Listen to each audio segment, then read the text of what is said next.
ज्ञान यज्ञ की इस अनोखी कक्षा में आपका स्वागत है। मैं हूं आरती। चलिए शुरू करते हैं आज का अध्याय। टैली ERP9 के इस अध्याय में हम सीखेंगे पोस्टिंग नंबर से आशय और उसका लाभ, और वाउचर में मैनुअल नंबरिंग का उपयोग करना। बिजनेस में डॉक्यूमेंट्स दो तरह के होते हैं। एक वो जो हम अन्य व्यक्ति या व्यापारियों को देते हैं, जैसे सेल्स इनवॉइस आदि, और दूसरे वो जो हमें अन्य व्यापारियों से प्राप्त होते हैं, जैसे कि परचेस बिल्स आदि। जब भी हमें दूसरे व्यापारियों से कोई भी परचेस बिल या अन्य कुछ डॉक्यूमेंट प्राप्त होते हैं तो हम उनके आधार पर टैली में उनकी एंट्री करते हैं। अब यहाँ पर आपको एक बात बता दें कि जब हम उन डॉक्यूमेंट्स के आधार पर टैली में एंट्री करते हैं तो हमें उस संबंधित डॉक्यूमेंट पर पोस्टिंग नंबर, यानी हमने टैली में जो एंट्री की है उसका वाउचर नंबर ज़रूर डालना चाहिए। उसके दो कारण हैं। पहला तो ये कि मान लीजिए हमारे पास बहुत सारे परचेस बिल्स हैं जिसमें से कुछ की एंट्री हमने कर दी है और कुछ की नहीं की है। अब यदि हमें यह ढूंढना है कि हमने किसकी एंट्री कर दी और किसकी नहीं की, तो यह ढूंढना बड़ा मुश्किल हो जाएगा। पर यदि हमने पोस्टिंग नंबर डाले हैं तो उन्हें देखकर किसकी एंट्री की है यह बड़े आसानी से हमको मालूम हो जाएगा। दूसरा कारण ये कि मान लीजिए हमने बम्बई से कोई माल खरीदा और उसके बिल पर तारीख 11 जनवरी लिखी है। अब वह माल हमें प्राप्त हुआ 15 जनवरी को, तो निश्चित रूप से हम 15 जनवरी को ही उसकी एंट्री करेंगे, क्योंकि बिल की डेट कोई भी हो, जिस दिन माल प्राप्त होता है उसी दिन उसकी एंट्री की जाती है। तो अब माल हमें 15 जनवरी को प्राप्त हुआ तो हम उसकी एंट्री 15 जनवरी को करेंगे। पर मान लीजिए कि हमने उस पर पोस्टिंग नंबर नहीं डाला। अब भविष्य में यदि हम इस एंट्री को ढूंढना चाहते हैं तो जाहिर है हम बिल देखेंगे और उस पर डली है 11 जनवरी की तारीख। अब अगर हम टैली में 11 जनवरी में इस एंट्री को ढूंढेंगे तो वो हमको मिलेगी नहीं, क्योंकि वो हमने 15 तारीख में की है। और अगर हम बाद में ये भूल गए हैं तो हमें 11 तारीख से बाद की डेट्स में उस एंट्री को ढूंढना पड़ेगा। पर यदि हमने पोस्टिंग नंबर डाला होता तो एक सेकंड में हमें मालूम हो जाता कि हमने उस परचेस इनवॉइस की एंट्री कहाँ की है। इस कारण से प्रायः हमें प्राप्त होने वाले सभी परचेस बिल्स, क्रेडिट नोट्स इत्यादि पर पोस्टिंग नंबर डालते हैं। अब इस बात को बेहतर ढंग से समझने के लिए हम टैली में परचेस बिल की एक एंट्री करके देखते हैं। उदाहरण के लिए यहाँ पर आप एक परचेस बिल देख सकते हैं। अभय ट्रेडर्स मुंबई से हमने 50 पीसेस LG वॉशिंग मशीन के खरीदे। 11 तारीख को मुंबई से उन्होंने माल डिस्पैच किया, इसलिए बिल 11 तारीख का बना हुआ है, पर माल हमारे पास पहुंचा 15 तारीख को। अब हम देखते हैं टैली में इसकी एंट्री। एंट्री के लिए हम जाएंगे अकाउंटिंग वाउचर्स में, और यहाँ पर हम परचेस वाउचर चुनेंगे। जिस तारीख को हमको माल प्राप्त होता है उस तारीख को उसकी एंट्री की जाती है, और ये माल हमको प्राप्त हुआ है 15 जनवरी को, इसलिए यहाँ डेट चेंज करके कर देंगे 15 जनवरी। अब यहाँ पर हम इसको चेंज करके कर देंगे एज इनवॉइस। यहाँ पर हम डाल देंगे इनवॉइस नंबर 111। अब यहाँ पर जिस तारीख का बिल बना हुआ है वो डेट यहाँ देनी होगी। तो बिल चूँकि 11 जनवरी का बना हुआ है इसलिए यहाँ 11 जनवरी डाल देंगे। पार्टीज अकाउंट नेम यहाँ पर आ जाएगा, और परचेज लेजर यहाँ पर परचेज अकाउंट आ जाएगा। इस तरह से बाकी की जो एंट्री है वो भी हम पूरी कर लेंगे, सारी फॉर्मेलिटीज़ पूरी कर देंगे। नरेशन यहाँ पर हम लिख देंगे being goods purchased on credit, और अब इस एंट्री को एक्सेप्ट कर लेंगे। अब हमने ये परचेज बिल की एंट्री तो कर ली है। अब हम इसे देखते हैं परचेज लेजर में जा कर के। स्केप की दबाते हुए यहाँ से बाहर हो जाएंगे, डिस्प्ले में जाएंगे, और यहाँ से हम जाएंगे अकाउंट बुक्स में, लेजर में जाएंगे, और यहाँ पर अब हम परचेस का लेजर खोल लेंगे। अब यहाँ पर आप देख सकते हैं कि अभी जो हमने एंट्री की है 15 जनवरी को, ये उसका वाउचर नंबर 26 है। और यहाँ पर आप देख सकते हैं कि ये ऑटोमेटिकली जैसे जैसे परचेज लेजर में एंट्री होती जा रही हैं वैसे वैसे ऑटोमेटिकली ये जो नंबर हैं वो सीरीज़ में आते जा रहे हैं। 19, 20, 21, 22, 23, 24, इस तरह से सीरीज़ और आगे बढ़ती जाएगी। अब ये जो वाउचर नंबर है 26, इसी को हम पोस्टिंग नंबर कहते हैं। ये हमें डॉक्यूमेंट पर डालना है। ये हमारा डॉक्यूमेंट है, यानी ये हमारा परचेज इनवॉइस है। अब इस पर हमको पोस्टिंग नंबर डालना है।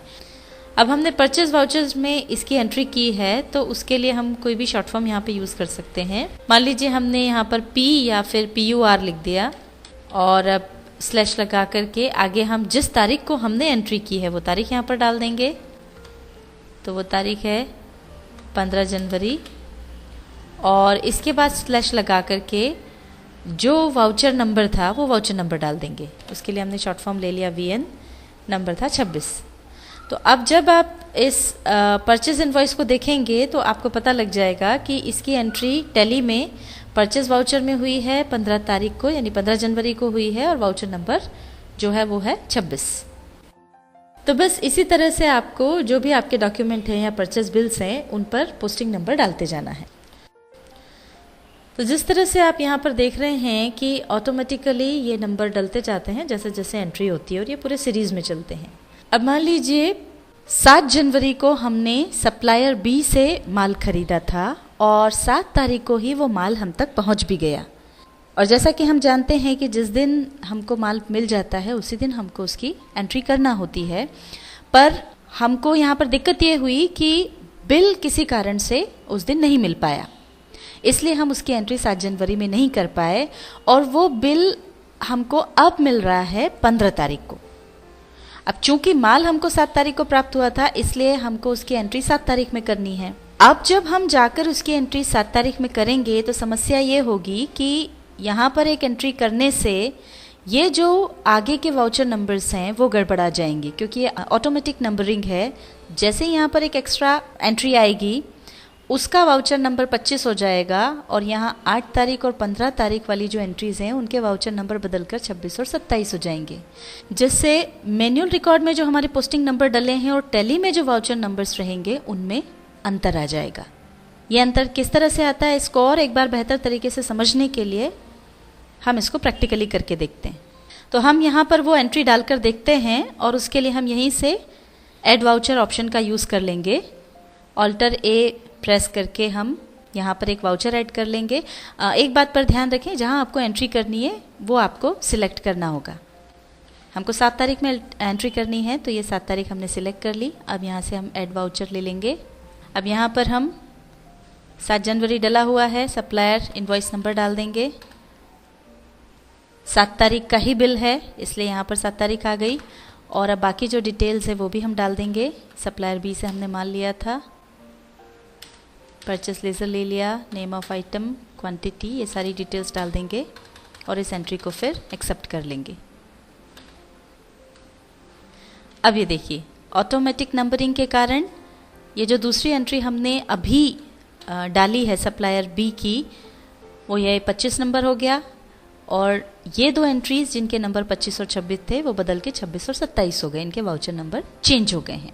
अब हमको इस समस्या से अगर बचना है, ये जो हमारे पोस्टिंग नंबर्स में अब अंतर आ रहा है, इससे अगर हमको बचना है तो उसके लिए हम ऑटोमेटिक नंबरिंग की बजाय मैनुअल नंबरिंग का उपयोग करेंगे। जैसे कि जो भी नंबर हम डालना चाहें वो यहाँ पर डाल सकते हैं अपने हिसाब से, और मैनुअल नंबरिंग अगर हमको यहाँ पर चाहिए तो उसके लिए हमको एक नया वाउचर बनाना पड़ेगा। नया वाउचर क्रिएट करने के लिए हम यहाँ से बाहर आ जाएंगे। यहाँ पर आप एक बात ध्यान रखें कि अगर आप कोई नई कंपनी क्रिएट कर रहे हैं तो यह परिवर्तन आप शुरू से उसमें कर सकते हैं कि जो भी टैली में परचेज वाउचर होता है उसमें ऑल्टर करके आप ऑटोमेटिक नंबरिंग की बजाय मैनुअल नंबरिंग ले सकते हैं। पर यदि आप किसी कंपनी में काफ़ी समय से काम करते आ रहे हैं तो उसमें बीच में ये परिवर्तन हम नहीं कर सकते, क्योंकि अगर ऑटोमेटिक नंबरिंग चुना हुआ है और उसी में हम काम करते आ रहे हैं, अब बीच में अगर मैनुअल नंबरिंग ले लेंगे तो पुराना जो भी हमारा रिकॉर्ड है उस पर उसका असर पड़ेगा और हमको कई सारी समस्याएं आ जाएंगी। तो इसलिए बजाय जो परचेज वाउचर है उसमें कोई अल्टरेशन करने के हम एक नया वाउचर यहाँ पर क्रिएट कर रहे हैं न्यू परचेज वाउचर के नाम से, और अब आगे जितनी भी खरीदी हम करेंगे उसकी एंट्री इसी न्यू परचेज वाउचर में करेंगे। ये वाउचर बनाने के लिए हम जाएंगे अकाउंट्स इन्फो में और यहाँ से हम वाउचर टाइप चुनेंगे और यहाँ से अब हम जाएंगे क्रिएट में। अब यहाँ पर जो नया वाउचर हम बना रहे हैं उसका नाम हमको देना है। उदाहरण के लिए हम नाम दे रहे हैं न्यू परचेज। आपको जो नाम सरल लगे, जो नाम आप याद रख सकें वो आप दे सकते हैं। एंटर प्रेस करके आगे आएंगे टाइप ऑफ वाउचर होगा परचेस, एंटर प्रेस करेंगे, आगे आएंगे। अब यहाँ पर मेथड ऑफ वाउचर नंबरिंग जो है ये हमको चुनना है मैनुअल ले लेंगे और अब इसको हम एक्सेप्ट कर लेंगे कंट्रोल ए से। ये वाउचर नया क्रिएट हो गया है, एस्केप की दबाते हुए बाहर आ जाएंगे। अब हमने न्यू परचेज वाउचर क्रिएट कर लिया है। आइए अब हम इसमें एंट्री करके देखते हैं। एंट्री करने के लिए हम जाएंगे अकाउंटिंग वाउचर्स में। अब यहाँ पर मान लीजिए 17 तारीख को हमने कुछ माल खरीदा है, तो ये तारीख पहले तो हम बदल देंगे। और अब हमने चूंकि नया वाउचर बनाया है तो उसके लिए वापस हम एक बार परचेज वाउचर पर जाकर क्लिक करेंगे या फिर F9 की प्रेस करेंगे। यहाँ लिस्ट ऑफ टाइप्स आ जाएगा, इसमें से हम चुनेंगे न्यू परचेज। अब यहाँ पर जो है हमको चूंकि हमने मैनुअल नंबरिंग अब ले लिया है तो हम मैनुअल नंबर डाल सकते हैं।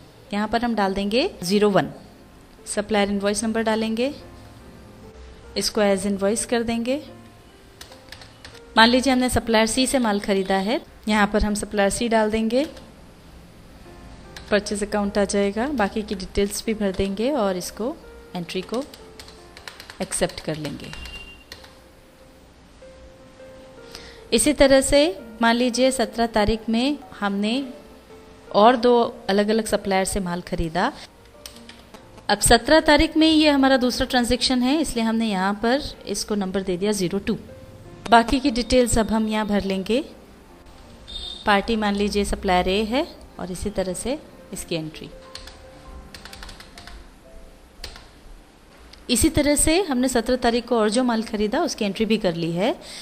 अब मान लीजिए 18 तारीख को हमने कुछ माल परचेस किया, उसकी एंट्री कर लेते हैं। ये तारीख हम बदल देंगे। अब ये जो है नए दिन की एंट्री है और यहाँ मैन्युअली नंबर डाल सकते हैं। तो अब 18 तारीख को हम जो परचेस कर रहे हैं उसको वापस से हम 123 नंबर दे देंगे। यहाँ पर हम उसकी एंट्री कर लेंगे, पार्टी का अकाउंट नेम डाल देंगे, सप्लायर डी हमने डाल दिया और बाकी एंट्री करके इसको एक्सेप्ट कर लेंगे। अब इसी तरह से 18 तारीख को और जो भी ट्रांजैक्शन हुए उनकी एंट्री जो हमको करना है वो यहाँ पर नंबर 2, 3, 4 डालकर करते जाएंगे।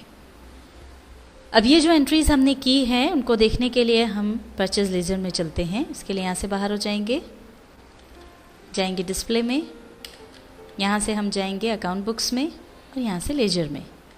अब हम यहाँ पे खोल लेंगे परचेज लेजर। अब यहाँ पर आप देख सकते हैं 17 तारीख को ये 3 एंट्रीज हमने की और फिर 18 तारीख को ये 3 एंट्रीज हमने की। अब यहाँ पर चूंकि अब हम मैनुअल नंबर्स डाल सकते हैं तो 17 तारीख को हमने जो एंट्रीज की उनको हमने वाउचर नंबर उनके डाले हैं 1, 2, 3 और इसी तरह से 18 तारीख को जो एंट्रीज की उसके वाउचर नंबर भी हमने 1, 2, 3 करके डाल दिए हैं। अब अगर यहाँ पर ऐसा होता है कि मान लीजिए 17 तारीख की कोई एंट्री हम नहीं कर पाए, हमको बिल नहीं मिला, 3-4 दिन बाद अगर हमको वो बिल मिलता है और वापस हमको उसको यहाँ पर एंट्री करने की ज़रूरत पड़ती है तो अब पोस्टिंग नंबर्स पर कोई फ़र्क नहीं पड़ेगा, कोई परेशानी नहीं आएगी। अब अगर हम यहाँ एंट्री करते भी हैं तो मैन्युअली हम उसको 04 नंबर दे सकते हैं, जिससे आगे की जो एंट्रीज हैं उनके पोस्टिंग नंबर्स पर कोई फ़र्क नहीं पड़ेगा। टैली ARP 9 के इस अध्याय में हमने सीखा पोस्टिंग नंबर से आशय और उसका लाभ और वाउचर में मैनुअल नंबरिंग का उपयोग करना।